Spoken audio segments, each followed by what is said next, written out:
Madame, Monsieur, bonsoir et merci de nous rejoindre. Voici les titres de votre journal. Marche de protestation de l'opposition ce matin. Une marche réprimée par la police vers la place Lénine de Cotonou. Un député de l'opposition qui était en tête de cette marche aurait été interpellé. Aujourd'hui, 24 mars, la communauté scientifique mondiale célèbre la journée de lutte contre la tuberculose. Qu'est-ce que les Béninois savent de cette maladie? Nous aurons des avis dans un instant. L'actualité à l'étranger reste dominée par la crise en Côte d'Ivoire, la crise en Libye et au Japon, où en raison de la présence d'iode dans l'eau potable, ayant un niveau de radioactivité 2 fois plus élevé que le seuil de sûreté, cela provoque une ruée sur l'eau minérale. Voilà donc pour le sommaire. Bienvenue dans votre journal. L'Union fait la Nation avait programmé 3 manifestations ce jour dans 3 différents endroits publics dans la ville de Cotonou. Aujourd'hui, devant la place Lénine de Cotonou, une manifestation a été réprimée dans la foulée. Le député Raphaël Akotayon aurait été interpellé comme d'autres manifestants. Voici le reportage de Péco Mamer à la derrière.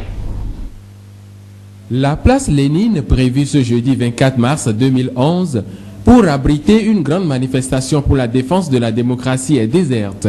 Seule la présence de la police inhabituelle y est devenue ostentatoire, avec des patrouilles renforcées pour étouffer dans l'œuf toute manifestation politique.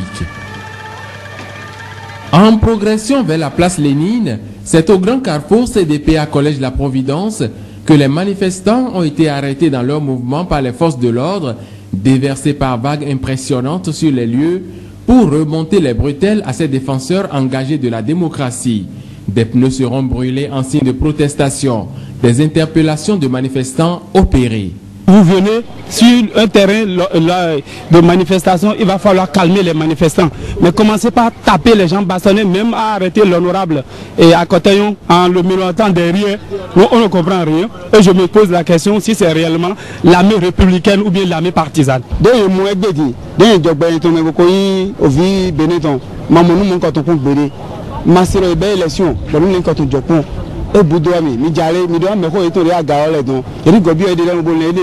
Qu'à la maison du peuple de Cotonou 5, la police s'introduise pour tabasser les gens, les blesser. Est-ce que c'est cela la réponse qu'il convient d'apporter à la tension que tout le monde reconnaît dans le pays actuellement? Ainsi, les manifestations pour la défense de la démocratie prévues à la place Lénine, à la place de l'Étoile Rouge et au stade de l'Amitié ont été empêchées en respect à l'arrêté ministériel du 17 mars 2011 interdisant toute manifestation et réunion publique, tout attroupement sur les voies et places publiques liées au processus électoral en cours. Venus nombreux s'enquérir de l'état de santé de leurs collègues interpellés, les députés membres de l'Union fait la Nation seront interdits d'accès au commissariat de Cotonou où ils seraient gardés. On m'a dit qu'il est blessé, je voudrais constater cela. Et l'on me dit que le commissaire central de Cotonou ne peut pas se déplacer et ne peut pas me dire dans quel état se trouve le député qui est mon collègue.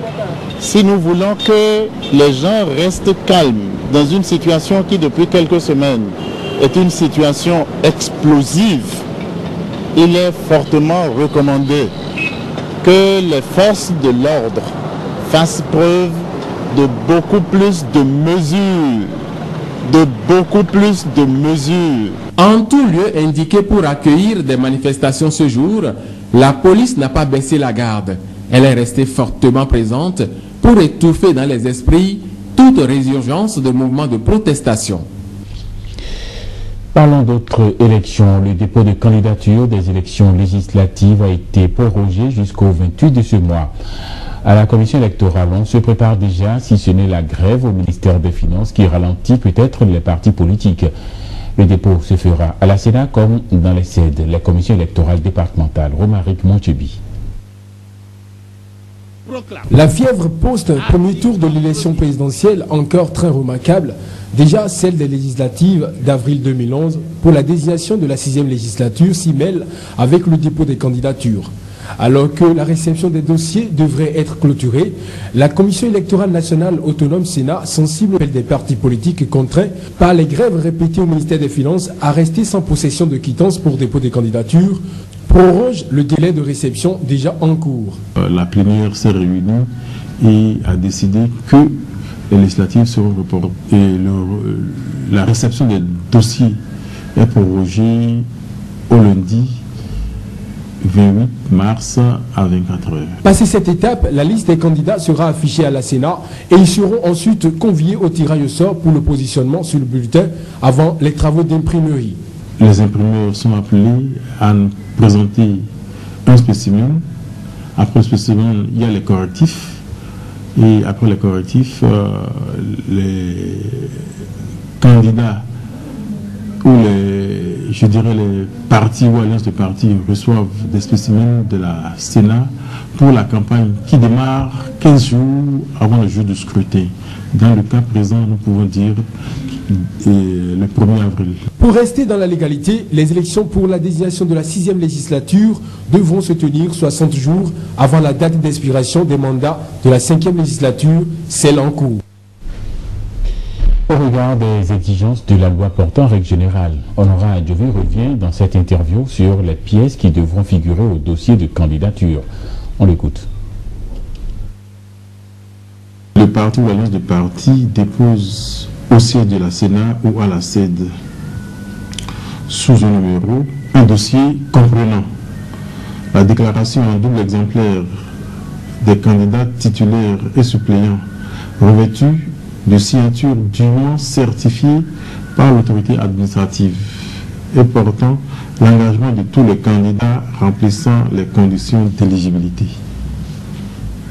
Un certificat de nationalité par candidat titulaire et suppléant, un extrait de casier judiciaire datant de moins de 3 mois par candidat titulaire et suppléant, un extrait d'acte de naissance ou de pièces en tenant lieu par candidat titulaire et suppléant, un certificat de résidence par candidat et suppléant, la procuration légalisée par candidat titulaire et suppléant, un spécimen d'emblème en couleur du parti ou de l'alliance de partis,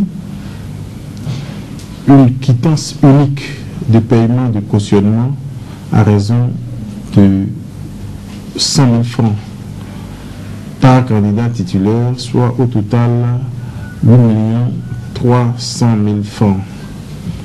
La liste des candidats titulaires et suppléants par ordre de positionnement et par circonscription est également jointe. Aujourd'hui, 24 mars, c'est la journée mondiale de lutte contre la tuberculose. La journée mondiale de la lutte contre la tuberculose a pour but de faire mieux connaître l'épidémie mondiale de tuberculose et les effets entrepris pour éliminer la maladie. Quelques citoyens rencontrés ce matin disent ce qu'ils savent sur la maladie. C'est un vox pop réalisé par Eunice Zounou. La tuberculose, c'est une maladie qui est tellement grave. C'est une maladie vraiment qui est dangereuse. Il y a le cœur qui lui fait mal, il y a pas tout qui fait mal, et vraiment les crachats ne sont pas du tout bon. Au moment où cette personne est toussée, quelqu'un qui est à côté de lui peut vite attraper cette maladie. Et surtout ceux qui n'ont pas la possibilité de suivre les soins, c'est ça qui fait mal. Le malade sent les douleurs sur ses poitrines. C'est que la poitrine se dégage des chaleurs. Et quand il touche comme ça, il y a des fois, on peut vomir du sang. La tuberculose, c'est une maladie transmise par le bacille de coq. Et c'est une maladie qui est très contagieuse. Je pense que c'est tout ce que je connais par rapport à cette maladie. La tuberculose, c'est une maladie de tout. Et cette maladie, c'est une maladie qui fait de ravages. Quelqu'un qui crache, en ville par exemple, s'il ne sait pas où cracher, il risque de contaminer quelqu'un. Par contre, d'autres aussi, qui peuvent aller mettre pied quelque part où quelqu'un a déjà craché, cette crachat qui a déjà séché par exemple, par sa poussière que le vent va soulever, peut pénétrer une nourriture par exemple, et la contamination vient par là également. Autre actualité de ce journal, levée des contingents des Béninois au sein des forces de l'ONUCI. Ils sont remplacés par un autre contingent parti sur le théâtre pour renforcer les autres militaires des autres nations. Avant leur départ, ils ont reçu des consignes de la part du premier responsable de l'armée béninoise, Martial Alaye. Après 8 mois de séjour passés en Côte d'Ivoire dans le cadre du maintien de la paix, les soldats béninois sont désormais de retour au Bercail. Accueillis à l'aéroport international Bernardin Cardinal Ganti par l'état-major béninois, ces soldats qui ont fait plus de 2 mois après leur séjour normal ont reçu les félicitations du ministre de la Défense, transmises à eux par le chef d'état-major. Je vous remercie et je vous transmets également les félicitations du ministre de la Défense, du ministre d'État chargé de la Défense, qui m'a chargé particulièrement de vous dire qu'il a été particulièrement attentif à votre situation à cause des retards qui ont été accusés pour la relève et qui ne sont pas du fait du Bénin. Parce que l'ONU, qui est en charge de cette relève, a connu beaucoup de difficultés sur le terrain et vous le savez mieux que moi. Toutes les dispositions sont prises pour que dès votre arrivée au camp, vous puissiez rentrer en possession de vos droits. Ces casques bleus béninois venus de la Côte d'Ivoire seront remplacés par 84 autres de leurs homologues. Avant leur départ, des instructions fermes leur sont données. Dehors, vous devez vous surveiller pour que des propos que vous allez tenir n'entachent pas l'honneur du Bénin et la neutralité de nos forces. Les contacts que vous devez avoir avec les populations, c'est des contacts que je qualifie de corrects. Pas de compromission, mais une attitude digne de soldat qui préserve sa neutralité et qui préserve surtout son sens du devoir et de protection des populations. Période électorale où les tensions semblent vives, l'armée a décrété 3 niveaux d'alerte. Les premiers et deuxièmes niveaux ayant été dépassés, elle est actuellement à l'alerte numéro 3 pour la sécurité des paisibles citoyens. Le premier niveau, c'est que généralement, nous mettons à peu près un piquet d'intervention en place. À cette étape-là, les militaires doivent dormir au camp et être prêts à chaque fois à être mobilisés s'il y avait une situation particulière pour intervenir. Et pendant ce temps-là, tout le monde doit être normalement en tenue de combat. Et c'est pour ça, moi, qui suis le premier chef, je suis en tenue de combat et je dors au camp comme tout le monde. Et elle durera jusqu'au moment où les menaces auront disparu pour que tout le monde puisse vivre en paix. C'est pour ça que les militaires sont consignés. Voilà. Rappelons que depuis 2002, 6 000 soldats béninois ont participé aux opérations de maintien de paix en Côte d'Ivoire jusqu'à ce jour.